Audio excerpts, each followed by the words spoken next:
Well, the CEO of a Montana company says the equipment they use is no threat to the Malmstrom Air Force Base.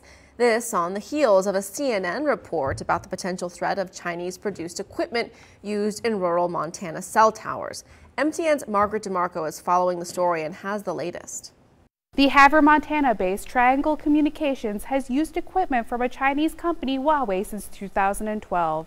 The CEO, Craig Gates, says the recent CNN story does not accurately portray how Triangle uses the equipment. The questions that he asked were very specific to where he wanted the article to go. Gates says this is why they decided to not provide a comment to CNN for the recent story on Triangle Communications. Huawei around Malmstrom Air Base is fixed wireless internet. So what we're doing is we have it on towers that we put up until we can get there and build fiber to our members' homes and businesses. The CNN report talks about Huawei being banned from bidding on U.S. government contracts, and federal employees are not allowed to use any of Huawei products. Huawei also recently sued the U.S. government, arguing the ban is unconstitutional. They got right in the story that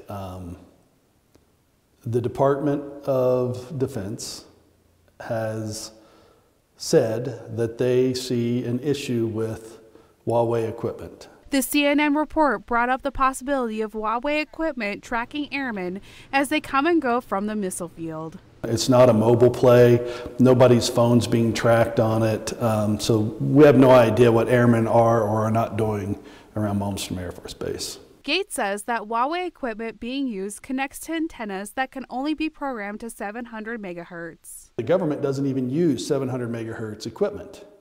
So no matter what Huawei could do on that particular location, it would do nothing to anybody other than possibly interfere with the members' home internet. Gates says the Huawei equipment will no longer be used as they lay more fiber lines to that area. I just want to put everybody's mind at ease that Triangle in no way would do something like that. CNN also reported that Triangle Communications is a part of the Rural Wireless Association. Gates says they have not been a member in years.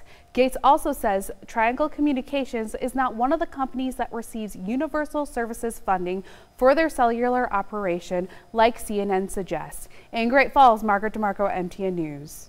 Gates says the government has never informed him or anyone at Triangle Communications of any issues with the equipment.